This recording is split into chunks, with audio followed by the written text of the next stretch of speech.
Hello everyone, welcome to मेरे about bio. This is your Shivani ma'am. So guys, जैसे कि मैंने आप लोगों को 2 दिन पहले अनाउंस किया था कि हम लोग एक बहुत इम्पॉर्टेंट एंड बहुत हेल्पफुल सीरीज आप लोगों के लिए स्टार्ट करने जा रहे हैं। एंड उस सीरीज में क्या होगा मैं आपको थोड़ा सा डिटेल में बता देती हूँ। हम लोग क्या करेंगे, आपके क्लास 12th के चैप्टर से स्टार्ट करेंगे and chapter wise most expected question practice करेंगे। मोस्ट एक्सपेक्टेड भी इस वे में कि सपोज हम लोग कोई चैप्टर पढ़ रहे हैं तो उस चैप्टर को आपको किस वे में पढ़ना है, उस चैप्टर की एक एक लाइन से, एक एक डायग्राम से, एक छोटा सा भी स्टेटमेंट लिखा हुआ है ना, तो वहां से एग्जैक्टली किस टाइप के क्वेश्चन आ सकते हैं।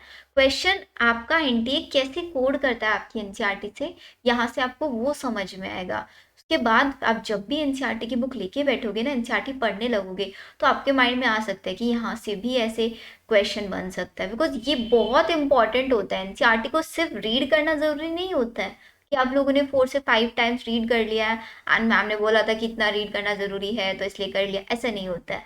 आप एनसीईआरटी को अगर पढ़ रहे हो ना, तो एनसीईआरटी की एक एक लाइन को आपको ऐसे पढ़ना है कि इस लाइन के अंदर से एग्जैक्टली क्वेश्चन कैसे बन सकता है। क्वेश्चन आपको बनाना है हर एक लाइन में। अब आपको स्टूडेंट के जैसे नहीं, टीचर के जैसे सोच के पढ़ना है कि अगर आप टीचर होते तो इस लाइन को कैसे क्वेश्चन में कन्वर्ट कर सकते। सेम वही मैं आज आप लोगों को डायग्राम्स में दिखाने वाली हूँ कि कैसे हमारी एनसीईआरटी ने एक एक डायग्राम से कितने इंपॉर्टेंट इंपॉर्टेंट क्वेश्चंस कोड किए हुए हैं। यहाँ पे एक एक करके हम सारे क्वेश्चन सॉल्व करेंगे। आज के सीरीज में सिर्फ और सिर्फ डायग्राम बेस्ड क्वेश्चन मैं आप लोगों को कराने वाली हूँ।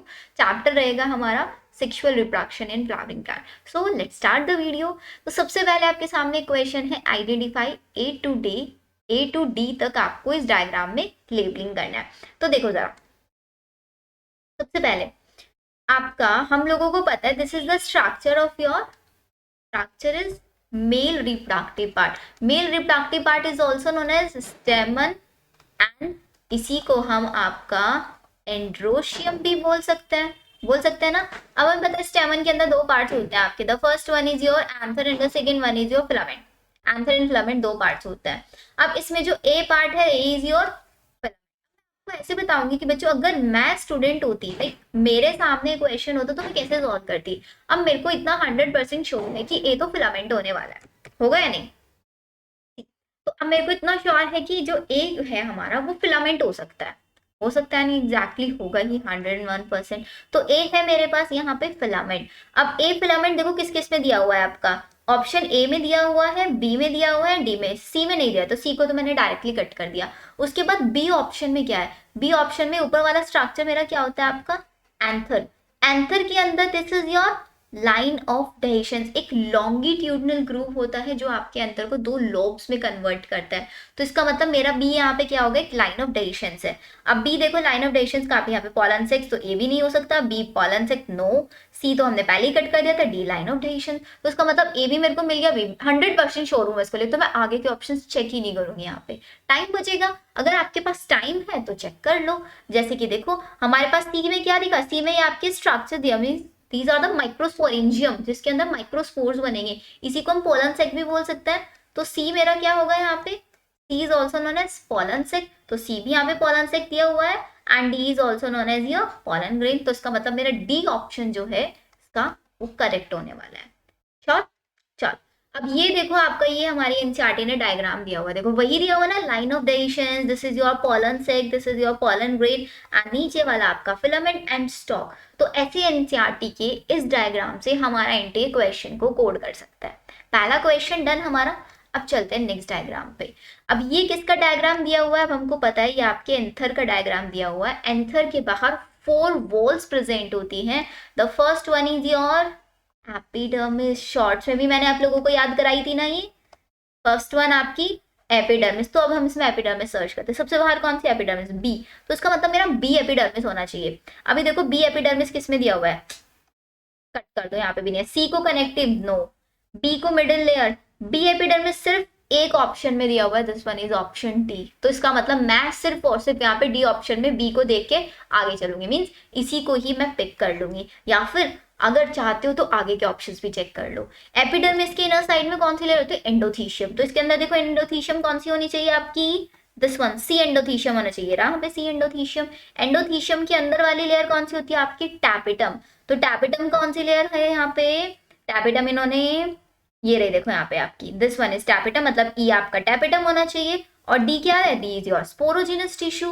एंड एफ क्या है यहाँ पे आपका, F is your middle layer. हो गई हमारी सारे correct, D is your correct answer. ये देखो आपकी एनसीईआरटी ने यहाँ से इस क्वेश्चन को कोड किया हुआ है, एनसीईआरटी के अंदर डायरेक्टली दिया हुआ है आपका ये बीच में। अब यहाँ पे भी क्वेश्चन आपसे पूछ सकते थे कि बच्चों क्या ए कनेक्टिव टिश्यू, देखो ए भी कनेक्टिव टिश्यू पूछा हुआ है दिस वन और, ठीक है। और इसी को एक और क्वेश्चन में कोड किया जा सकता है, आपसे ये क्वेश्चन ऐसा डायग्राम बना के दे देंगे एंड आपसे क्वेश्चन पूछ लेंगे। तो इसको भी हम देख लेते हैं, सबसे बाहर एपिडर्मिस, एंडोथीशियम, फिर आपकी मिडिल लेयर। एंड यहाँ पे देखो क्वेश्चन में आपको कंफ्यूजन हो सकता है, ये वाली लेयर है inner one is your tapetum. Tapetum layer के अंदर आपके जो बन रहे हैं स्पोरोजिनस टिश्यू, मतलब इसके इनर साइड में स्पोरोजिनस टिश्यू होता है, उस स्पोरोजिनस टिश्यू के पास देखो एक एक सेल है, रेड कलर से जो सेल दिखाए हैं these are your MMC. MMC क्या होता है आपके, डिप्लॉयड इन नेचर होते हैं। तो दो क्वेश्चन यहाँ पे बन सकता है। नेक्स्ट क्वेश्चन देखो क्या है आपका, identify the structures marked A to F in the given diagram. देखते हैं जरा इस क्वेश्चन में क्या दिया हुआ है।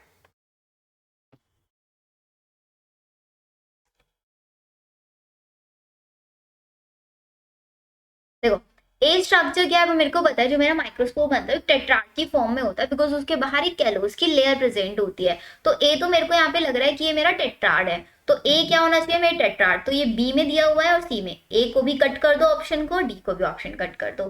फिर इसके बाद अगर सपोज करें बीच वाले दो डायग्राम्स तो हम कभी कभी ध्यान से नहीं पढ़ते एनसीईआरटी को, उसके बाद इस वाले क्वेश्चन में तो मैं 100% श्योर हूँ कि जो लार्ज साइज की सेल होती है वो मेरी वेजिटेटिव सेल होती है, जो स्मॉल साइज वाली होती है उसको हम बोलते हैं जनरेटिव सेल। तो देखते हैं ई को हमारा इन दोनों में से किस किस का दिया हुआ है।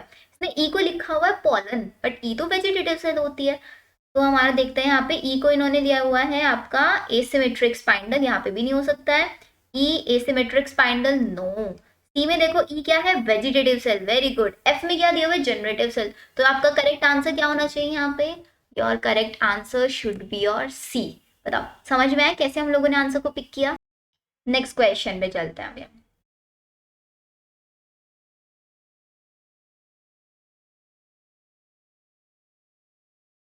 इस नेक्स्ट क्वेश्चन पे जाने से पहले एक बार एनसीईआरटी ने देख लो। एनसीईआरटी ने जो अभी क्वेश्चन मैंने आपसे पूछा सेम क्वेश्चन एनसीईआरटी ने भी दिया हुआ है आपका। ये जो यहाँ पे लार्ज साइज के स्ट्रक्चर्स हैं दीज आर द वैक्यूल्स। अब आपके लार्ज साइज वैक्यूल्स बन जाते हैं तभी तो जो हमारा न्यूक्लियस है पेरीफेरी की साइड शिफ्ट हो जाता है। एंड जब न्यूक्लियस पेरीफेरी की साइड होगा तो कौन सा डिवीजन होगा, अनइक्वल डिवीजन होगा। अनइक्वल डिवीजन कराने के लिए मेरे को स्पाइंडल्स कैसे बनाने पड़ेंगे, एसिमेट्रिक स्पाइंडल्स बनाने पड़ेंगे। फिर उसके बाद एक लार्ज सेल बनेगी, एक स्मॉल सेल बनेगी। अब ये मेरे को बताओ, हमेशा हम सिर्फ डायरेक्ट पॉलन ग्रेन के स्ट्रक्चर पढ़ते हैं, कभी किसी ने डायग्राम ध्यान से देखा। एनसीईआरटी तो बहुत बार पढ़ी होगी लेकिन ये डायग्राम नहीं देखा होगा आप लोगों ने। बहुत सारे बच्चे इनको लेके कंफ्यूज जाते हैं, स्पेशली ये वैक्यूल्स में कि ये स्ट्रक्चर क्या है, दिस वन इज योर। बच्चे इसको लिखते कि ये वेजिटेटिव सेल है, या फिर इसको गैमीट्स भी लिख जाते हैं कि मैम में 2 मेल गैमीट्स है, ये मेरी यहाँ पे वेजिटेटिव सेल है। तो इसीलिए जरूरी होता है एक एक एनसीईआरटी के डायग्राम को बहुत अच्छे से देखना, बना के मत देखो बट एटलीस्ट क्वेश्चन में क्या दिया हुआ है उसके बेसिस पे आप एक बार डायग्राम को देख लिया करो। नेक्स्ट क्वेश्चन में चलता है, आइडेंटिफाई ए टू आई। अब मेरे को यहाँ पे एक स्ट्रक्चर दिया हुआ है ओव्यूल का, ठीक है। अब सबसे पहले मैं क्या यहाँ पे फाइंड करूंगी, यहाँ पे जो मेरा सी पार्ट मेरे को दिख रहा है जहाँ पे इंटेग्यूमेंट्स एब्सेंट होते हैं उस पार्ट को हम बोलते हैं आपके माइक्रोपाइलर एंड। तो सबसे पहले मैं माइक्रोपाइलर एंड को यहाँ पे पिक करने वाली हूँ। अब देखो सी में माइक्रो, सी है ना यहाँ पे, या सी को माइक्रोपाइलर, सी न्यूसिलस है, कट कर दो। सी एम्ब्रियोसेक, नो। सी माइक्रोपाइल, एग्जैक्टली। डी में क्या दिया हुआ है यहाँ पे, फ्यूनिकल, बेटा फ्यूनिकल तो बिल्कुल भी नहीं होता। तो अब मैं आगे के क्वेश्चन देखूंगी नहीं। क्वेश्चन बड़ा है लेकिन इन वाले क्वेश्चन डायग्राम बेस्ड क्वेश्चन को बहुत कम टाइम लगता है सॉल्व करने में। तो the correct answer is C. And आगे का क्वेश्चन आप लोग देख लेना कि इसमें ए क्या है, एफ क्या है, जी क्या है, एच क्या है। आई जैसे कि क्या होना चाहिए, आई मेरा चलाजल एंड होना चाहिए, माइक्रोपाइलर एंड के जस्ट अपोजिट में चलाजन। तो देखो आई भी चलाजल एंड है। एच क्या है मेरा, दिस वन इज योर एम्ब्रोसेक। यहाँ पे 3 एंटीपोडाल सेल्स होंगी, 2 सिनर्जिड होंगी, एक एग सेल होगी, सेंटर में सेंट्रल सेल होगी और उसके अंदर 2 पोलर न्यूक्लियाइज प्रेजेंट होंगे। Clear. So the correct answer is your C. Next question, identify the type of pistil in the diagram alongside. अब यहाँ पे आपको क्या दिख रहा है, बहुत सारे कार्पल्स दिख रहे हैं, mean this is the condition of multi carpellary, और सारे के सारे कार्पल्स अलग अलग हैं, फ्यूज नहीं है। तो जब फ्यूज नहीं है मीन्स कैसे है, फ्री। फ्री कार्पल्स को क्या बोलते हैं, एपोकार्पस कंडीशन। तो the correct one option is your D, multi carpellary and apocarpous condition. अब ये भी हमारी एनसीईआरटी ने दिया हुआ है, देखो एक यहां से भी क्वेश्चन बन सकता है बच्चों। यहाँ पे कार्पल्स आपको सारे के सारे कैसे दिख रहे हैं, फ्यूज्ड दिख रहे हैं, तो this is the condition of syncarpous. एक क्वेश्चन यहाँ से बन सकता है, एक क्वेश्चन आपका फ्री से बन गया एपोकार्पस से। अगेन यही वाला हमारा क्वेश्चन जो मैंने अभी आप लोगों को दिखाया। तो सिर्फ इसी डायग्राम से 2.7 फिगर से हम 4 क्वेश्चन बना सकते हैं। एक एक क्वेश्चन कैसे बन सकता है वो आपको आइडिया लग गया होगा कि लेबलिंग को आपको ध्यान से देखना है यहाँ पे। डन बच्चों, चलो नेक्स्ट क्वेश्चन देखो, identify the labellings of the given diagram. इस डायग्राम की लेबलिंग, आई एम 100% श्योर बहुत सारे बच्चों को इस क्वेश्चन में प्रॉब्लम है। सोचोगे मैम एनसीईआरटी तो दिया हुआ है नहीं ऐसा कोई डायग्राम, अभी मैं दिखाऊंगी एनसीईआरटी ने एग्जैक्टली आपको ये डायग्राम दिया हुआ है। जरा एक बार पिक करते हैं इसके ऑप्शंस को। ये मेरे को ना यहाँ पे क्या दिख रहा है, न्यूसिलस की स्ट्रक्चर दिख रही है कहीं ना कहीं। तो ए वाला जो पार्ट है वो तो मेरे को लग रहा है न्यूसिलस होगा। न्यूसिलस के अंदर जो सेल्स होते हैं उनको क्या बोलते हैं, न्यूसिलस। फीमेल रिप्रोडक्टिव पार्ट के अंदर होता है, जैसे मेल के अंदर स्पोरोजिनस टिश्यू होता है, ऐसे फीमेल के अंदर स्पोरो न्यूसिलस होता है। वहां पे माइक्रोस्पोर बोलते हैं मेल के केस में, फीमेल के केस में मेगास्पोर बोलते हैं। तो यहाँ पे क्या बनता है आपका, मेगास्पोर डायाड बनता है, या फिर आपका एमएमसी भी हो सकता है, बिकॉज ए न्यूसिलस है। ए ऑप्शन को कट कर दिया मैंने, डी ऑप्शन को कट कर दिया। फिर आता है C, C is again your nucellus, and D यहाँ पे क्या बनेगा, मेगास्पोर डायड से आपके देन एमएमसी बनेगा, या फिर पहले एमएमसी होगा या बाद में माइक्रोस्पोर डायड होगा। अब ये क्वेश्चन आप लोगों का आंसर देगी कौन, हमारी एनसीईआरटी। अब देखो एनसीईआरटी ने क्या लिखा हुआ है, बाहर न्यूसिलस है, वेरी गुड, इसके अंदर क्या है, एमएमसी है। फिर एमएमसी के बाद ही तो हमारे मेगास्पोर डायड बनते हैं, फिर उसके बाद मेगास्पोर डायड से मेगास्पोर टेट्राड बनता है। मतलब एक मेगास्पोर के अंदर पहले एक डिवीजन होगा, तो उससे मेरे पास 2 सेल्स बनेंगे, फिर 2 से कितनी सेल्स बनेंगी, 4 सेल्स बनेगी, 1 2 3 4। पहले megaspore dyad then megaspore tetrad. अब आपको पता चल गया होगा कौन सा करेक्ट ऑप्शन होने वाला है, पहले एमएमसी होगा फिर मेगास्पोर डायड होगा। So the correct answer is your C. अगर ये चाहते इस क्वेश्चन को और लेंथी बना के ये और डायग्राम चिपका देते हैं, यहाँ पे पूछ लेते हैं आपसे क्या है, these are the megaspore tetrad, है सिंपल। नेक्स्ट क्वेश्चन देखो, यहाँ से भी आपसे क्वेश्चन पूछे जा सकते हैं बहुत सारे। लाइक ऊपर आपके माइक्रोपाइलर एंड की साइड हमेशा याद रखना है, माइक्रोपाइलर एंड से ही पोलन ट्यूब आएगी, तो उधर साइड कौन सी सेल होनी चाहिए, आपकी एग सेल होनी चाहिए। एग सेल के साइड में 2 cells, synergid cell, synergid cell के अंदर ही क्या होगा आपका, फिलीफॉर्म एपरेटस होगा, जो पोलन ट्यूब की एंट्री को गाइड करेगा। बीच वाली पूरी सेल सेंट्रल सेल, उसके अंदर 2 polar nuclei, and chalazal end की साइड आपकी एंटीपडाल सेल्स होंगी। क्लियर, देखते हैं अब इन पे कैसे क्वेश्चन हमारी एनसीईआरटी से बने हुए हैं। पहला क्वेश्चन, F1 2 3 तीनों की तीनों सेल्स कौन सी होंगी, एंटीपोडाल। तो F को लेके 100% श्योर है ना हम लोग, F एंटीपोडाल होने वाला है। F central cell never. F polar nuclei बिल्कुल नहीं, again F polar nuclei, F antipodal, कर दिया डी ऑप्शन पे, हो गया हमारा क्वेश्चन पूरा। नेक्स्ट पे चलो, ये देखो अगेन अब ये क्वेश्चन आ गया पॉलिनेशन से। पॉलिनेशन के भी डायग्राम पे बहुत क्वेश्चन आ जाते हैं। अब देखो सबसे पहले मेरे को यहाँ पे ए स्ट्रक्चर में क्या दिख रहा है, these are the pollen grains, जिनकी पॉलन ट्यूब के अंदर ग्रोथ नहीं हुई है, बिकॉज बहुत सारे पॉलन ग्रेन आते हैं बट सबके सब जर्मिनेट नहीं हो पाते। तो ए तो मेरे पास क्या है, पॉलन ग्रेन है। अब देखते हैं ए पॉलन ग्रेन कहाँ का, ए तो पॉलन ट्यूब बिल्कुल नहीं है, a polar nuclei no, a pollen grain, a antipodal cell no, तो correct answer is your C. B क्या है मेरा, यहाँ पे पोलन ट्यूब है, देखते हैं यहाँ पे बी पोलन ट्यूब है, राइट। सी क्या है, ये मेरा ओवरी वाला पार्ट है, एंड ये वाला देखो यहाँ पे ई क्या है आपका, एग सेल, सॉरी ई एंटीपोडाल सेल्स है, इधर से पोलन ट्यूब एंटर हो रहे तो इधर एग सेल होगा आपका। एफ क्या है, आपके पोलर न्यूक्लियाई है। सारे ऑप्शंस को मैच कर लेना अपने अकॉर्डिंग, बट हम तो सिर्फ एक ही ऑप्शन से श्योर हो गए इनमें। ये रहा आपका एनसीईआरटी का डायग्राम जहां से हमारा ये एनटीए ने क्वेश्चन पूछा हुआ है। क्लियर सबको, डायग्राम को अच्छे से देखना, एक एक लेबलिंग समझना है। नेक्स्ट क्वेश्चन, अब इस डायग्राम में भी आपको क्वेश्चंस बताना है। सबसे पहले देखो बहुत इजी है, एफ वाला क्या होना चाहिए, एफ मेरा सेंट्रल सेल होना चाहिए। तो देखते हैं एफ सेंट्रल सेल किसमें, एफ एग न्यूक्लियस, ए को कट कर दिया मैंने। एफ सिनर्जिड नो, एफ क्या है, सेंट्रल सेल। यहाँ पे भी एफ क्या है, प्लाज्मा मेम्ब्रेन। प्लाज्मा मेम्ब्रेन तो ए है ना बच्चों, यहाँ पे ए इज योर प्लाज्मा मेम्ब्रेन। तो देखो जरा यहाँ पे ए प्लाज्मा मेम्ब्रेन और एफ सेंट्रल सेल, तो इसका मतलब मैं इन्हीं को पिक कर लूंगी, बाकी किसी को देखूंगी। अगर देखना चाहते हो तो देख लो। जैसे कि सी है यहाँ पे, सी क्या है, ये सी इज योर फिलीफॉर्म एपरेटस, तो देखना सी फिलीफॉर्म एपरेटस ये रहा आपका। बी क्या है, B is your synergid cell. And ये डी क्या होगा, आपके मेल गैमेट होगा। ई इसके पीछे पीछे, मेल गैमेट के पीछे कौन आता है, vegetative nucleus. So this is your vegetative nucleus. Correct है, श्योर हो गए हम बिल्कुल कि हमारा सी ही ऑप्शन होने वाला है। ये रहा आपका एनसीईआरटी का डायग्राम, जहां से ये क्वेश्चन कोड किया हुआ था। देखो पूरा सेंट्रल सेल, ये आपका एक न्यूक्लियस है, दिस इज योर सिनर्जिड, बाहर आपकी प्लाज्मा मेम्ब्रेन है, देन फिलीफॉर्म एपरेटस, आगे मेल गैमेट चलते हैं, पीछे वेजिटेटिव न्यूक्लियस चलता है। नेक्स्ट क्वेश्चन, अब ये क्वेश्चन देखो, this is also given in NCERT, ये भी एनसीईआरटी ने आपका डायग्राम में दिया हुआ है। ए क्या है यहाँ पे, ए मेरे को पता है, ये यहाँ पे पोलर न्यूक्लियाई प्रेजेंट है। दो सेल से, बिकॉज दो सेल एक साथ पोलर न्यूक्लियाई रहते हैं, तो ए पोलर न्यूक्लियाई सिर्फ ए में दिया हुआ है, डी में। बी और सी को मैंने कर दिया कट। फिर उसके बाद क्या है आपका यहाँ पे, अब हमको पता है जैसी पोलर ट्यूब की एंट्री होती है, सिनर्जिड सेल जो होते हैं ना, बर्स्ट हो जाती है। तो इसका मतलब यहाँ पे जो सेल दिख रहा है आपको, एक बर्स्ट हो रखी है, तो सी मेरा सिनर्जिड होना चाहिए यहाँ पे। देखना जरा, सी सिनर्जिड किस में दिया हुआ है, सी सिनर्जिड ए में दिया हुआ है। उसके बाद भी चेक कर लेते हैं। बी क्या होगा यहाँ पे, बी हमारे यहाँ पे मेल गैमेट होंगे या फिर फीमेल गैमेट होने चाहिए। फीमेल गैमेट दो थोड़े ही ना होते ना, तो दो दिया हुआ है, ये मेल गैमेट होंगे। देखो ना, एक मेल गैमेट आपका पोलर न्यूक्लियाई से फ्यूज करने के लिए जा रहा है, एक आपके एग से फ्यूज करने के लिए जा रहा है, दिस इज योर एग। तो इसका मतलब आंसर क्या होना चाहिए, B is your male gamete. So the correct answer is are D. This is again given in your NCERT, ये देखो एनसीईआरटी में दिया हुआ है आपका। ये आपका यहाँ पे एग सेल है, लास्ट डायग्राम में गिवन था। Got it. नेक्स्ट क्वेश्चन देखो, अब आ जाता है आपके डाइकोट एम्ब्रियो से क्वेश्चन। डाइकोट एम्ब्रियो में हमको पता है दो कॉटिलिडन्स प्रेजेंट होते हैं, तो लेबलिंग देखो, दो कहाँ कहाँ पे दिया हुआ है, यहाँ पे। तो इसका मतलब बी तो क्या होने वाला है, 100% कॉटिलिडन होने वाला है।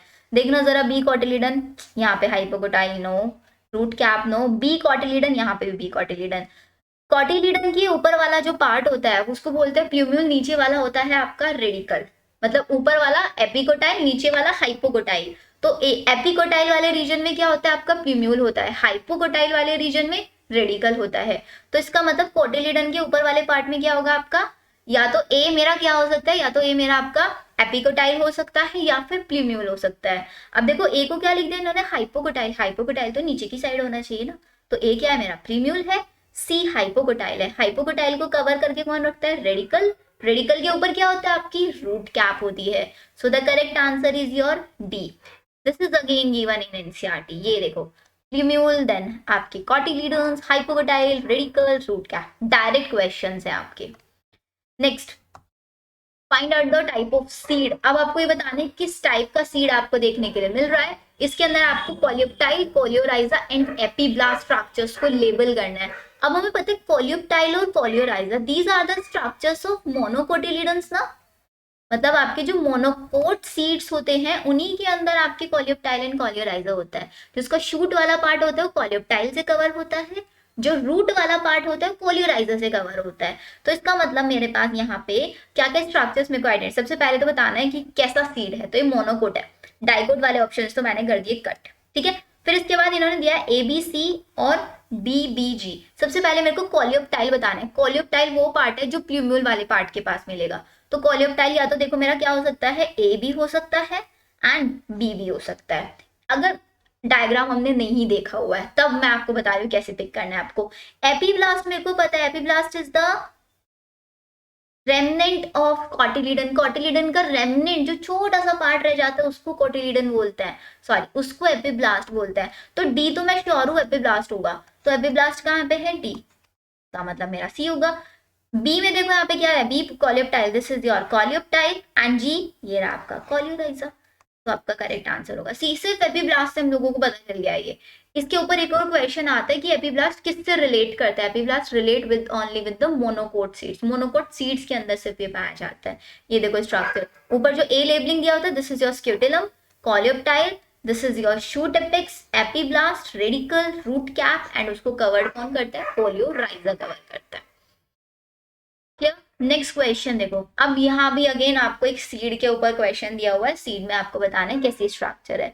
अब ए में देखो क्या है आपका, ए आपका कोलियोप्टाइल, बी क्या होगा आपका, सी क्या होगा, एंड अगेन डी। अब हमको पता है कोलियोराइजा रूट वाले पार्ट में होगा, कोलियोप्टाइल आपके शूट वाले पार्ट में ऊपर की साइड प्रेजेंट होगा। तो इसका मतलब ए तो कोलियोप्टाइल हो सकता है और डी मेरा कोलियोराइजा हो सकता है, या फिर ए प्लूम्यूल भी हो सकता है, डी रेडिकल भी हो सकता है, कुछ भी हो सकता है, लेकिन ए कोलियोराइजा कभी नहीं हो सकता, ऊपर की साइड कोलियोराइजा नहीं होगा, इसको कट कर दिया, ए रेडिकल भी नहीं होगा। अब ए और बी में से बी कट नीचे बी है, बी में क्या होता है प्लूम्यूल, प्लूम्यूल को ही तो कोलियोप्टाइल कवर करता है और रेडिकल को कोलियोराइजा कवर करता है। अभी जस्ट देखो डायग्राम में देखा हम लोगों ने, ऊपर रेडिकल होता है, नीचे कोलियोराइजा होता है, तो अगेन यहाँ पे भी वही होगा, नीचे प्लूम्यूल है, ऊपर कोलियोप्टाइल होगा, फिर रेडिकल, रेडिकल के नीचे कोलियोराइजा होगा। तो इसका मतलब the correct one option will be A, plumule को कवर करता है कोलियोप्टाइल, कोलियोप्टाइल को प्लूम्यूल कवर नहीं करता है। ये भी एनसीईआरटी ने दिया हुआ है, ये देखो आपकी एनसीईआरटी का डायग्राम, ऊपर की साइड आपका coleoptile, then plumule, radicle, radicle को कवर करता है कोलियोराइजा। या फिर इसके ऊपर क्वेश्चन स्ट्रक्चर पे पूछ सकता है, outer covering is your पेरिकार्ड, and ये जो पूरा का पूरा लार्ज साइज है यहाँ पे, this is your endosperm and this one is your scutellum. वो एम्ब्रियो का था, अभी जो मैंने आपको स्क्यूटिलम वाला पार्ट दिखा वो एम्ब्रियो था, this is your seed, seed और एम्ब्रियो दोनों के डायग्राम्स आप लोगों को ध्यान रखना है, मोनोकोट में भी और डाइकोट में भी। Next question, this is the most important, flowers identify करना है। अब जिसने इस डायग्राम को अच्छे से नहीं देखा होगा तो कभी नहीं पिक कर पाएगा। ए फ्लावर आपको बताना है एंड बी फ्लावर आपको बताना है, सी आई शो यू कहाँ पे एनसीईआरटी में, ये देखना एनसीईआरटी में सबको डायग्राम में दिखा होगा, ऊपर की साइड प्रेजेंट होता है आपका चेस्मोगेमस, जो अंडरग्राउंड होते हैं उनको बोलते हैं आपके क्लाइस्टोगेमस फ्लावर्स, अंडरग्राउंड फ्लावर्स। ठीक है, तो यहाँ पे हमारा क्या होने वाला है, A is your chasmogamous and B is your cleistogamous, so the correct answer is your C। Sorted बच्चों यहां तक। नेक्स्ट क्वेश्चन पे आओ।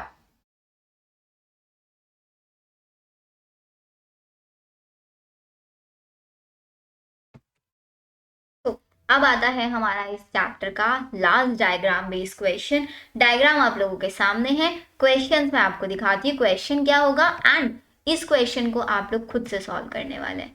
This is the question, identify the different stages embryogenesis, A क्या है, बी क्या है, C D E F G. इसका आंसर आप सभी लोग मेरे को कमेंट सेक्शन में दोगे।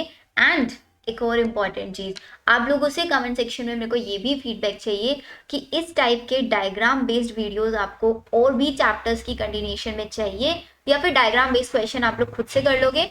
इफ़ यू वांट कि मैं असर्शन रीजन या फिर मैच द फॉलोइंग या स्टेटमेंट वाले क्वेश्चंस के लिए आप लोगों के ऊपर वीडियोस लेके आऊँ, तो वो आप लोग मेरे को कमेंट सेक्शन में बताओगे। But the most important thing, आपको कुछ भी मत पढ़ो, बिकॉज बहुत सारे स्टूडेंट्स से मेरे को ये फीडबैक मिलता है कि मैम हमें याद नहीं रहता है, जब पूरा फुल लेंथ पेपर सॉल्व करने बैठते हैं ना, कुछ याद नहीं रहता, सब भूल जाता है, सब मिक्सअप हो जाता है। उस मिक्सअप को दूर करने का सिर्फ एक ही तरीका है, एनसीईआरटी को बार बार पढ़ो, एंड एनसीईआरटी को इस वे में पढ़ो कि एनसीईआरटी की एक लाइन आपको याद हो जाए।